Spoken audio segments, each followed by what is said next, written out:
Au nom du Père, du Fils, Saint-Esprit, un seul Dieu, Amen, que sa bénédiction repose sur nous tous, Amen. Alors aujourd'hui, on va continuer l'épître, la première épître de Saint-Pierre.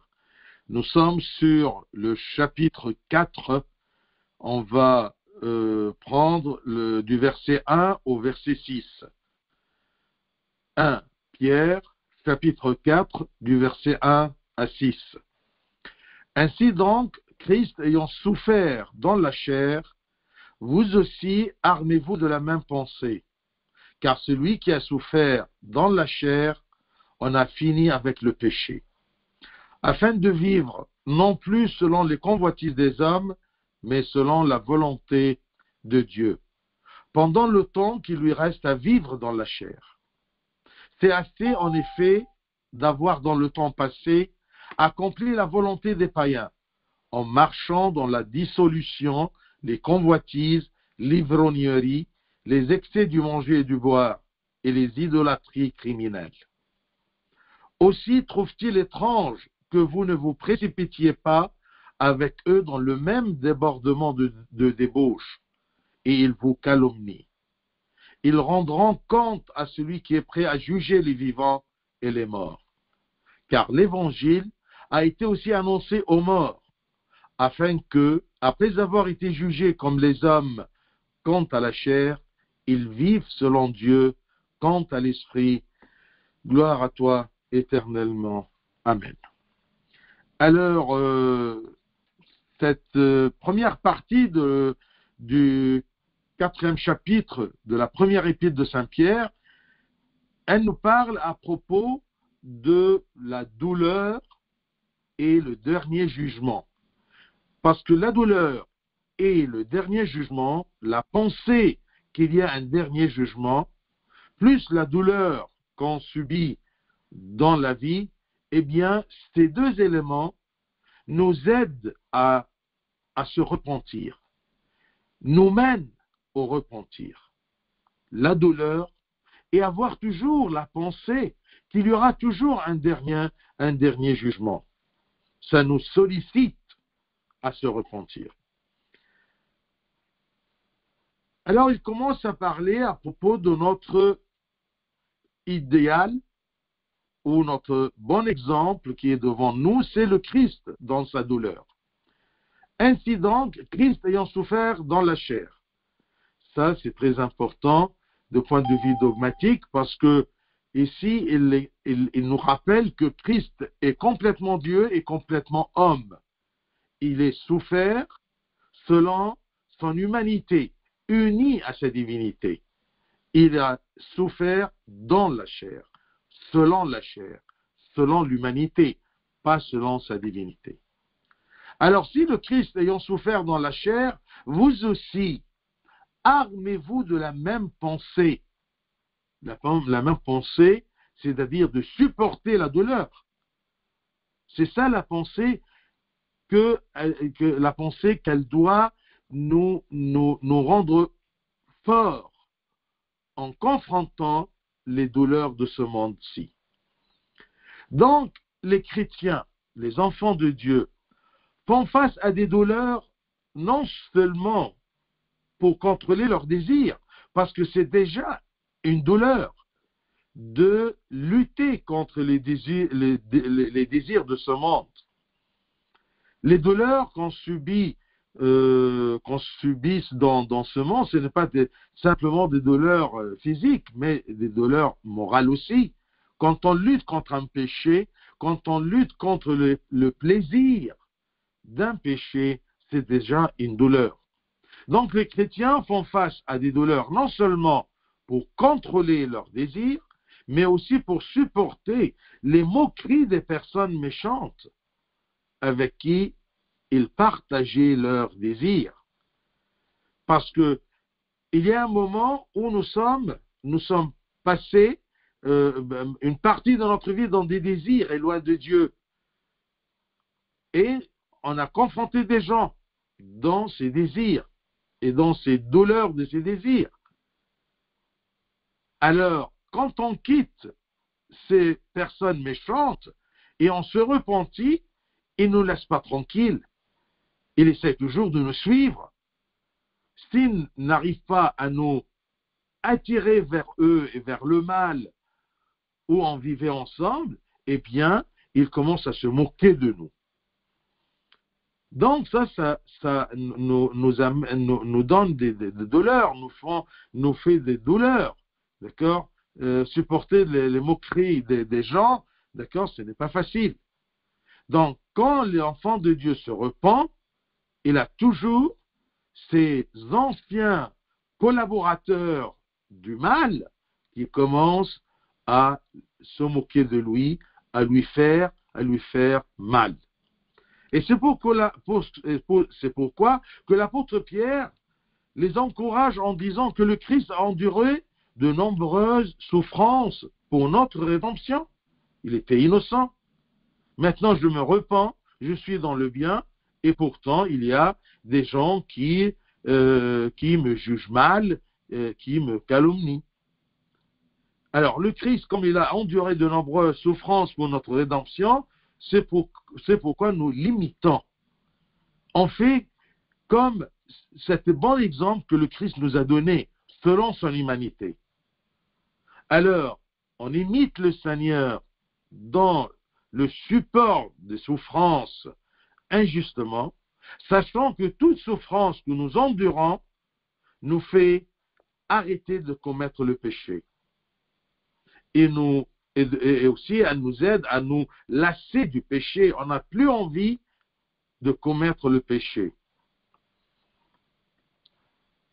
Sachant que, comme il a dit, que celui qui a souffert dans la chair en a fini avec le péché. Sachant que la souffrance nous encourage à nous repentir. Ici, la souffrance dans la chair, ça peut être de deux sens. Un sens dans la chair, une maladie par exemple, une douleur charnelle, une souffrance physique, ça peut nous pousser à se repentir, à haïr le péché où on vit. Et l'autre sens aussi, c'est que souffrir dans la chair, c'est-à-dire selon ce monde-là, quand on a des problèmes, parfois, quand on est préoccupé par un problème ou par une douleur, selon la chair, selon le monde terrestre, eh bien, on n'a plus envie de faire le péché. Regardez quand vous êtes préoccupé par un problème, d'accord, la personne ne va pas laisser ce problème et cette préoccupation et cette douleur morale ou physique, d'accord, pour aller commettre un péché. De cette façon, eh bien, on dit que celui qui a souffert dans la chair, qui souffre dans sa vie, eh bien, il a fini avec le péché. Sachant que la souffrance nous encourage à s'éloigner du péché, à arrêter de commettre le péché et à se lasser du péché. Ainsi donc, Christ ayant souffert dans la chair, vous aussi, armez-vous de la même pensée, de supporter et d'accepter la douleur, parce que c'est un élément qui nous aide à finir avec le péché. Ensuite, verset 2, afin de vivre, non plus selon les convoitises des hommes, mais selon la volonté de Dieu, pendant le temps qui lui reste à vivre dans la chair. Il parle à propos de celui qui a souffert dans la chair. C'est une grâce quand on a une souffrance dans la chair, comme on a dit, dans le sens, dans le monde ou physiquement. Eh bien, celui qui a souffert dans la chair en a fini avec le péché, afin de vivre, non plus selon les convoitises des hommes, mais selon la volonté de Dieu. La personne chrétienne sent toujours que la vie sur terre est limitée. L'homme, quand il oublie ceci, il ne pense plus à se repentir, il ne pense plus qu'à profiter du monde et vivre dans le péché, comme si ce péché ou ce plaisir des péchés persiste et sa vie sur terre persiste. Parfois, l'homme fuit l'idée que sa vie est limitée sur terre. Mais quand on met ceci toujours dans notre pensée, eh bien, on va chercher toujours à plaire à Dieu et vivre ce qui nous reste de notre vie selon la volonté de Dieu pendant le temps qui nous reste à vivre dans la chair, sur la terre. Donc la personne chrétienne sent que la vie toujours est limitée et ceci l'incite à se repentir.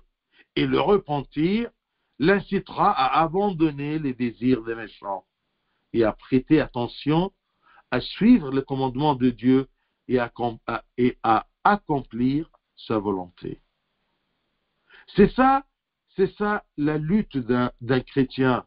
C'est tout simplement de lutter pour arriver à suivre le commandement de Dieu et accomplir sa volonté. C'est ça notre but. C'est tout simplement de vivre selon la volonté de Dieu. Et la volonté de Dieu, c'est quoi? C'est notre salut. C'est aussi simple le but ou la compréhension d'être chrétien. Un chrétien, c'est une personne qui, malgré la souffrance de ce monde, eh bien, il essaye de vivre selon la volonté de Dieu, non plus selon les convoitises des hommes normaux. Nous ne sommes pas normaux, nous sommes enfants de Dieu, nous ne sommes pas enfants du monde.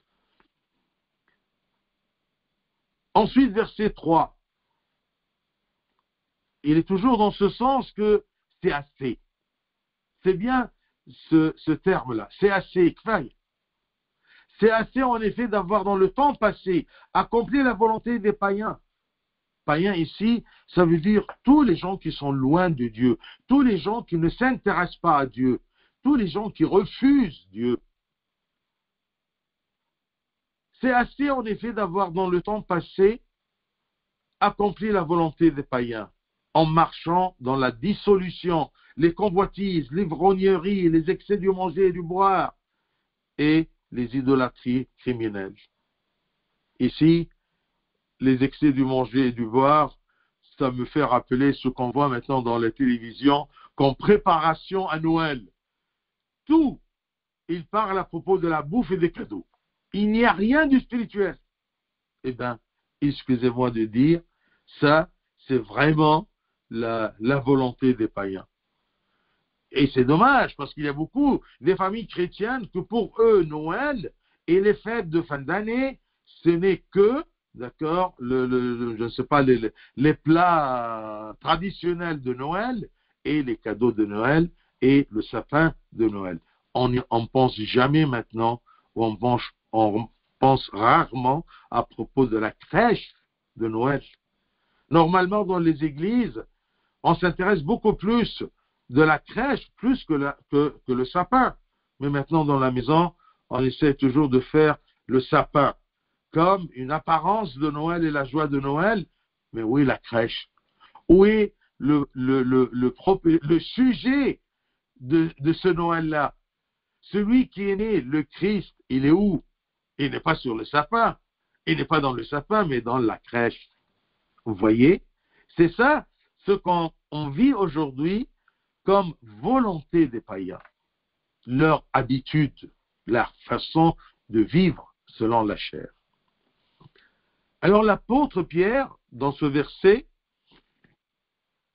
nous met en garde contre le gaspillage de notre vie passée dans divers péchés. On a gaspillé un moment de notre vie loin de Dieu, loin de ses commandements, loin d'y penser au jugement et à penser à propos du royaume des cieux. Eh bien, assez. Assez de ce qui s'est passé et essayons maintenant de profiter de ce qui reste de notre vie pour vivre avec Dieu, pour vivre en Christ. Et là, dans ce verset, il cite un nombre de péchés répandus que les croyants partageaient auparavant avec les païens, avec les incroyants, comme ici il dit la dissolution J'ai cherché pour savoir le sens de ce terme. Eh bien, la dissolution, c'est l'immoralité, le débauche, la dissolution des mœurs. Ils ne sont pas encadrés, ils ne sont pas contrôlés. Les mœurs sont dissous, sont perdus, parce qu'ils suivent la volonté des païens. Alors, la dissolution, les convoitises, les impuretés, les péchés, l'amour des aliments et des biens, l'ivrognerie, c'est la dépendance, bien sûr, à l'alcool, mais toute dépendance. Il y a par exemple des gens qui dépendent d'une cigarette. Ils ne peuvent pas prendre la communion parce qu'ils n'arrivent pas à s'empêcher quand ils se réveillent le matin de fumer. Il y a des gens qui sont même, ils vivent la dépendance au foot. Parfois, eh bien, il peut ne pas aller à une réunion ou à une messe même parce qu'il y a un match de foot. Parce qu'il préfère jouer au foot que aller participer dans des activités ecclésiastiques. Donc, la dépendance est toujours une prison des choses qui lient la personne loin de vivre selon la volonté de Dieu. Et aussi, il dit, les excès du manger et du boire, tout ce qui est matériel, et les idolâtries criminelles, c'est-à-dire les mauvaises rencontres et fréquentations. Il n'y a pas des idoles comme dans le temps des statues. Non, il y a d'autres genres d'idoles. Toutes choses qui t'éloignent de l'adoration de Dieu, c'est une adoration d'un idole, d'un désir. Le désir dans ma vie ou une dépendance à quelque chose dans ma vie est considéré comme un idole qui m'éloigne de l'adoration de Dieu. Donc les mauvaises rencontres, les idolâtries criminelles, les mauvaises rencontres et fréquentations, c'est-à-dire s'asseoir et confronter avec des personnes maléfiques et participer à leur action criminelle aux yeux de Dieu, c'est quelque chose de mal. C'est assez de vivre comme ça. J'aime bien quand tu penses à un péché et tu veux te repentir, dis-toi tout simplement, c'est assez. C'est assez. Ce qui me reste de la vie, je dois le vivre selon la volonté de Dieu, non pas la volonté des païens. Ou vivre comme les païens. Et pour ces fréquentations, ces idolâtries criminelles, eh bien, n'oublions pas le verset que saint Paul nous a dit au 1 Corinthiens 15, 33, 1 Corinthiens 15, 33, ne vous y trompez pas, les mauvaises compagnies corrompent les bonnes mœurs. Cherche toujours quelles sont tes compagnies, quelles sont tes fréquentations. Et de là, tu peux savoir, tu es sur quel chemin. Ensuite, verset 4.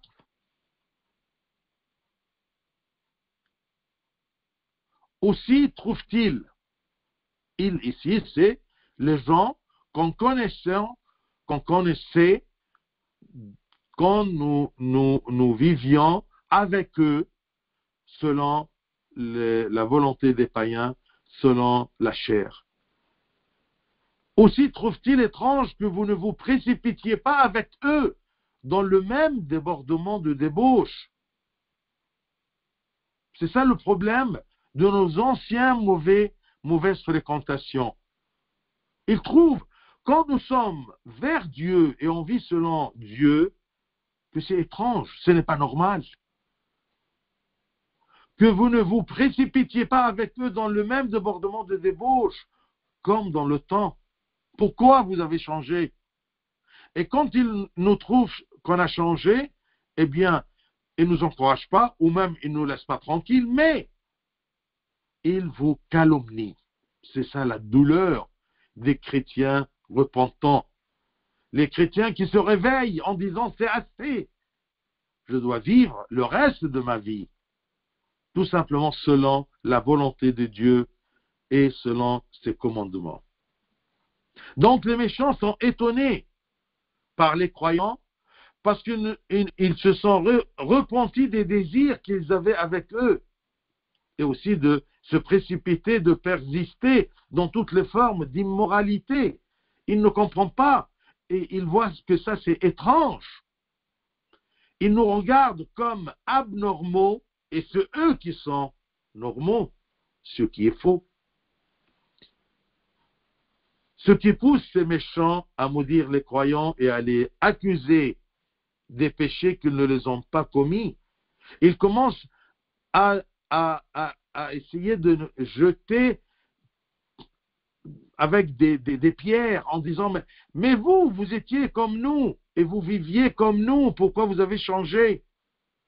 Même il exagère pour nous montrer que nous étions vraiment au fond du puits du mal, pour tout simplement nous décourager à continuer notre éloignement de leur mal, de leurs idoles, de leur façon de vivre. Aussi trouve-t-il étrange que vous ne vous précipitiez pas avec eux dans le même débordement de débauche. Et vous pouvez voir qu'il y a beaucoup de gens autour de nous qui nous disent toujours, d'accord, mais c'est étrange que chaque dimanche vous allez à l'église, vous faites des jeûnes, mais à quoi ça sert? Est-ce qu'il y a toujours des gens jusqu'à maintenant qui croient et qui vont à l'église? Qu'est-ce que vous faites à l'église? Le dimanche, au lieu de dormir et s'amuser et prendre et faire des grâces matinales et tout ce truc-là, vous vous réveillez tôt pour aller à l'église. C'est étrange. Oui, c'est étrange pour eux parce qu'ils n'ont pas le Christ dans leur vie. Ils ne connaissent pas. Ils ne connaissent pas cet aimant qu'on aime et qu'on le suit. Ils ne connaissent que les convoitises, les désirs, la chair, le monde, ce qu'on mange et ce qu'on boit, les excès du manger et du boire.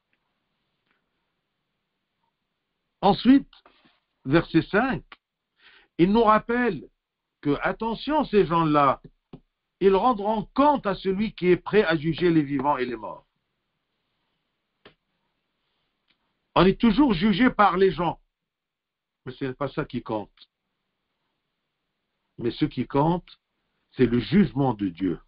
Celui qui est prêt, qui est autorisé, qui a la capacité à juger les vivants et les morts. L'apôtre explique que les nations méchantes, ces païens qui ont refusé de reconnaître le vrai Dieu, eh bien, seront tenus responsables de toutes leurs mauvaises actions le jour du jugement. Qu'est-ce qu'ils vont dire? C'est pour cela que j'aime le dicton des pères qui dit que Dieu va nous juger, non pas parce que nous avons commis des péchés, mais parce que nous ne sommes pas repentis. Il va nous juger parce que nous ne sommes pas repentis. Non pas parce qu'on a péché. Si nous sommes faibles et dans l'humanité et selon la chair, on commet des fautes, Dieu attend toujours qu'on se repente. D'accord? C'est ça qui compte. C'est ça qui nous libère de la condamnation, c'est notre repentir. C'est assez. On doit se repentir. On doit vivre selon la volonté de Dieu, non pas selon ces gens qui vivent comme s'ils vont vivre éternellement sur la terre dans ces débauches-là. Donc l'apôtre explique que les nations méchantes qui refusent Dieu seront tenues responsables de toutes leurs mauvaises actions le jour du jugement. Et il dit cela pour encourager les croyants à se repentir et à rejeter les mauvais désirs. Et il y a un jugement. N'essayons pas d'oublier ceci. Il y a des gens qui fuient cette vérité que Dieu nous a annoncé plusieurs fois, non pas pour nous effrayer, mais pour nous mettre en garde de gaspiller notre vie dans le péché, dans la façon dont les païens vivent. Enfin, le verset 6.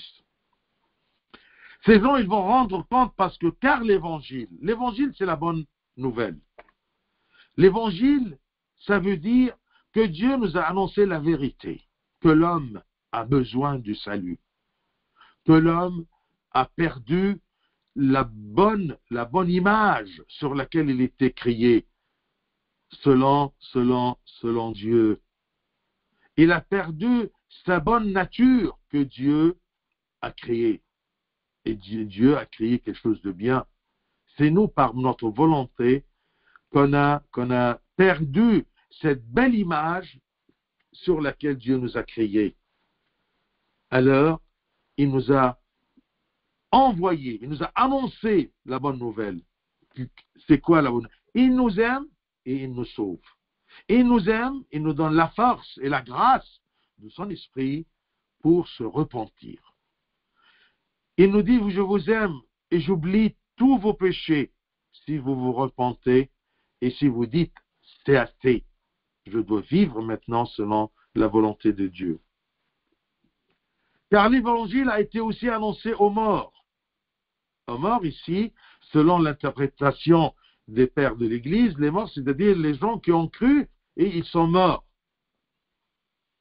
Afin qu'après avoir été jugés comme les hommes, après avoir été jugés selon les hommes, quant à la chair, ils vivent selon Dieu quant à l'esprit. Donc ces morts-là, ces morts, ce sont les gens qui sont morts dans la foi du Christ, dans le repentir. Donc à cause du grand jour du jugement, au cours duquel Dieu tiendra l'homme pour responsable de tout le mal qu'il a fait, les morts, ceux qui ont cru en Christ et sont ensuite morts, ils seront jugés selon les peuples. Les méchants les jugeront et les persécuteront jusqu'à leur mort, leur libération de cette chair. Mais ces morts-là, qui ont cru à l'évangile, qui était annoncé à tous, mais il y a des gens qui l'ont refusé, et il y a des gens qui l'ont refusé pour un moment, ensuite ils se sont réveillés en disant, c'est assez, je dois vivre selon l'évangile. Ils vivent selon Dieu. Vivre selon Dieu, c'est-à-dire les repentants, vivront après la mort dans le paradis de la félicité, puis dans le royaume des cieux. Ils vivent selon Dieu, quant à l'esprit. Aujourd'hui, tu peux te poser la question, je vis selon les païens ou je vis selon la majorité des gens, comme ils vivent, ou je vis selon Dieu, selon ses commandements, selon sa volonté. Vivre selon Dieu, c'est ça notre but, c'est ça notre lutte. Donc, pour que les gens ne soient pas jugés au jour du jugement, les apôtres ont prêché partout, et beaucoup ont cru, et ont enduré les souffrances des méchants jusqu'à ce qu'ils soient martyrisés. Le jugement des gens méchants nous n'influence pas que selon la chair. Je vous rappelle du verset de Saint Matthieu, chapitre 10, 28. Matthieu 10, 28. Ne craignez pas ceux qui tuent le corps. Ils peuvent nous juger. Et le maximum qu'ils peuvent nous faire subir, c'est quoi? De tuer le corps? Eh bien, Dieu nous dit, mes enfants, qui vivent selon Dieu, qui vivent dans le principe de c'est assez. Il nous dit, ne craignez pas ceux qui tuent le corps et qui ne peuvent tuer l'âme. Craignez plutôt celui qui peut faire périr l'âme et le corps dans la Géhenne. Craignez plutôt Dieu qui est prêt à juger les vivants et les morts. Donc, ces croyants morts vivent en esprit avec Dieu dans le paradis de la béatitude jusqu'à le second avènement pour vivre et passer au royaume des cieux. Donc, pour conclure, ne vous inquiétez pas lorsqu'une douleur vous arrive, lorsqu'une calomnie vient de vos anciennes fréquentations, mais faites-en plutôt une raison pour vous souvenir de vos péchés et vous en repentir, sachant que notre vie sur terre est courte, afin que vous puissiez vous précipiter pour saisir les opportunités et vous rapprocher de Dieu. Un bon chrétien, il considère toujours qu'à travers les épreuves, on apprend. À travers les épreuves, eh bien, ou plutôt les épreuves, on les considère comme des opportunités qui nous aident à se repentir pour se rapprocher vers Dieu. Que Dieu nous donne de vivre ce qui reste de notre vie et les années qui nous restent, si ce sont des années, eh bien, dans la crainte de Dieu et selon la volonté de Dieu, gloire à lui éternellement. Amen.